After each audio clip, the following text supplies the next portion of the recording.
Hey guys, welcome back to Main Street Living. All right, now let's get right to it. Now, if you build it, they will come, right? That was a popular slogan about a baseball field in Iowa, but in some Oklahoma towns, they actually took the concept to the local football fields. Yeah, with some unbelievable community support, several schools upgraded their stadiums in the past few years. And this season, there'll be no shortage of storylines to keep the fans coming out to these brand new stadiums and to Yurview on Oklahoma City and Tulsa TVs. Pretty cool, man. Now, joining us now is Deion Imade. He's here to preview some Game Time Oklahoma. Deion, thanks for being a part of Main Street Living. Thank you, man. How's everything going? Man, it's good, man. That time of the year, once again, where I get to talk with you, lovely gentlemen, and talk about the sport I love, football, man. The sport, hey, it's a sport. I think everybody loves it. Now, first off, I know, or actually, I want to know, what is it like to be out there for the two-a-day practices? I know the heat is bananas, right? Bro, you can only imagine, dog. I mean, I was doing something interesting this past weekend where I was doing, we don't have to run anymore, guys. We just talked about that 100-meter dash. I can't run in 9 seconds, but I can walk now. And so just going out there and walking in that heat, and I was walking around, I was like, bro, I can't believe that I used to play football in heat like this. And so, I mean, you can imagine, you walk around, you're in your car, you're going from shopping center, whatever, but imagine putting on a helmet and shoulder pads and getting after it. And not only that, but running into individuals at, 20 miles per hour. And it's twice a day, man. It's twice a day. You want to talk about dedication that these coaches and kids and players have. It's unbelievable, and it's all done without the cameras being on. Then it's game time, buddy. And what's some of the matchups you're looking for? Some of the matchups that you are willing to sweat for. I see what you did there. I see. So let's get down to it. All right. It's always very important to have those matchups that is, kind of gets you revved up for the season, and it doesn't ever change when it comes to Oklahoma football. It seems like it's tradition, just like apple pie. Jinx and Union. That backyard bowl is every year, and it's always a good matchup, especially with the individuals and the players that they have on both sides of the ball.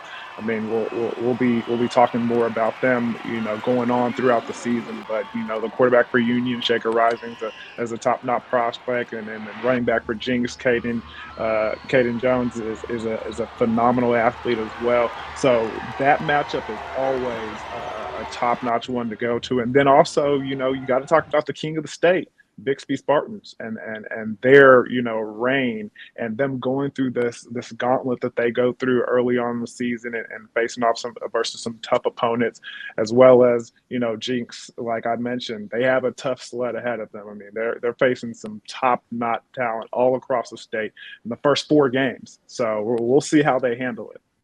Oh yeah, like high school football is definitely an athlete's type of game a lot of times. Now, you mentioned just a few players. Like, are there any other players that we would want to keep our eyes out for?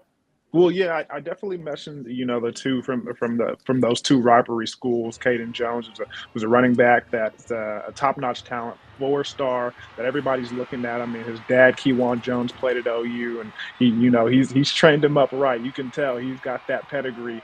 And we talked about Shaker Rising as well. He's one of those guys that some people consider him the best in the state, but in my opinion, the guy that everybody needs to look out for is Jamarian Ficklin. That kid is phenomenal. Everybody calls him Bird. And Bird can let that thing fly now, and he just has that moxie. They always talk about with quarterbacks, it's not always what's the talents and the skills that they have, but also what's between the ears, and their confidence and their bravado. And man, Ficklin walks around like he knows he's the man, and he proves it every Friday.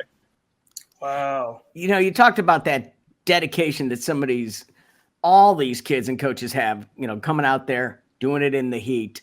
Tell me about the dedication that these communities have had to this sport, the community sport, and the stadiums that they have built recently for these programs. I mean, the stadiums are amazing, and they stand as a commitment to Friday Night Lights. Yeah, man. I mean, you gotta think about it. Everybody's coming to these games on Fridays. This is where everybody meets. This is where the community gets together. So you want something nice to kind of display and represent your city, your town, especially when you have visitors coming in as well. Everybody wants to talk about the new, latest, and greatest. Edmond has done a good job. I think they put some bonds together to open up some new facilities for each of their, high schools, and they've put together some phenomenal atmospheres, and it's just so fun to go out there on Friday nights and look at the new, latest, and greatest, the new lights, the new scoreboards, and the high tech stuff that they got going on in all of these cities. Everybody's trying to outdo themselves, keeping up with the Joneses. So it's going to be interesting to see who's next, and it's always fun to go witness it. Really quick, how important is it for colleges to recruit Oklahoma, but most importantly, on top of that, to just recruit and retain their local talent? See, that's very important because the recruiting has changed immensely. Because now, not only do you have to recruit your talent for the sheer fact that it's a possibility they can come to your school, they can, but you also, once they commit or if they decide to go somewhere else, you got to continue to recruit them through that process to the very end. So if they happen to hop into the portal, then they can be like, okay, well, when I was getting recruited, who else was interested in me? Who else did I have a good relationship with? And who else was I thinking about going to? Because that can pay dividends there in the end, because junior year comes around, sophomore year comes around, these players enter the portal. They're like, I want to try something new. Maybe I regret the decision that I made. Who should I go to? A lot of these kids keep that in the back of their mind. So now these coaches are having to think about that as well and recruit them to the very end. Well, Deion, thank you for spending some time. Thank you for sharing your name, image, and likeness right here on Main Street. We appreciate that, buddy. Don't worry, I won't charge y'all a little too much, but I will have my agent call y'all so y'all can kind of handle that amongst yourselves. But make sure you the check's in the mail, all right? You got Check's it. in the mail. Thank you, Deion. Wow. Well, of course, as we mentioned, a number of great games on the slate at Oklahoma this season. And again, you can watch at watch.yurview.com.